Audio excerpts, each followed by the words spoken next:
Yeah, fake news. And it just seems like it's everywhere right now.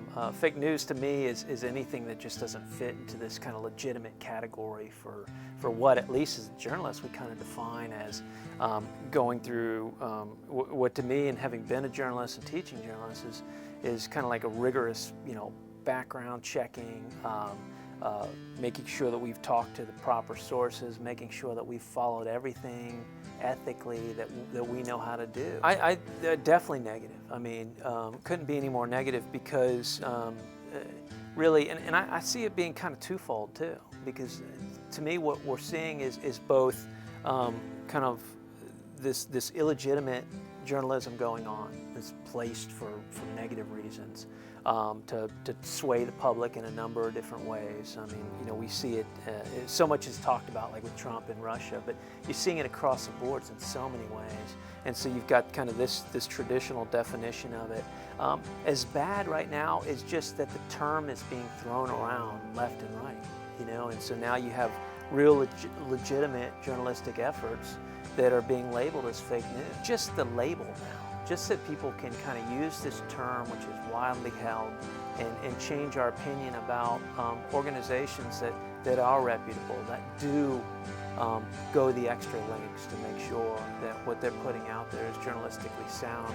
That label now today is just as bad, because it just casts doubt on everything. I think the credibility of great news organizations are being diminished, and that's clearly not good. Yeah, it's tough what the answer is. I think it's and you're seeing it being addressed in certain ways. Facebook and Google trying to figure out how can they do something about it. Basically almost kind of giving this stamp to certain organizations that have fit their criteria for what will be considered news. But I mean, what's the answer? I don't know. This is, I think, a difficult time, partly because we've got so many. Once upon a time, journalists were kind of the gatekeeper, and that was it as far as information goes. But now with phones, with Facebook, with Snapchat, with everything, almost anybody can be a journalist today. And that's great from a lot of respects. To be able to go and have a lot of people reporting on issues, tackling issues, that's terrific. But how do we solve that? I think some of it's just education of ourselves. I think we can place a lot on journalists. I think we can place a lot on politicians or whoever, but a lot of it comes back to us. We're skimmers now. We just kind of take anything we read online and we just think that it's gospel. And I think we as a society, we need to start kind of going, wait a minute, what is real and what isn't? And some of that's on me to start to figure that out. That's a fool's dream or something. But I think that's what we, as we get frustrated as citizens of this country, we need to start taking some of that responsibility and figuring out how we can weed things out, who we can trust, and where we want to go for information. Yeah, I think on any news organization, again, whether it's fake organizations out there or just that label, it's so easy to throw that around.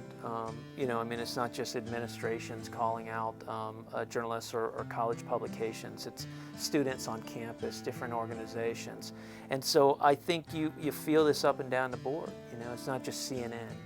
It is small news operations, even like us, because right now, journalists, all you have is credibility, and if it's gone, everything that you put out becomes a little bit more tainted. Do young journalists get demoralized by this situation and just want to start to walk away from a profession that is so needed and so important? Does it just create this demoralizing effect that people don't want to go into this profession anymore? I hope that isn't the case, but I think there are a lot of ramifications that are all pretty negative that come of this. Yeah, I think that's a great question, and I think number one is, it just sounds so simple, but just don't cut corners. There are a few bad apples. We've seen lots of cases of fabricated news in the past at New York Times, at major publications, and sometimes it's individuals who are doing it for malicious reasons, and sometimes it's just laziness. And if there's one thing about journalism that you just can't be, it's lazy. Everything, I mean, it's like anything in life, you know? The level of carefulness, of care, of just hard work and digging that needs to go into it, because that really does, that makes a difference, you know? When people are seeing just the level of work that went into it, when they're able to kind of fact check, when you're not just using anonymous sources, when it's pretty clear, when you can read an article and be pretty certain that, shoot, if I want to go if I want to go check this myself, I could. I think these are really important, that we as journalists and journalists who are going out into the world are not cutting corners.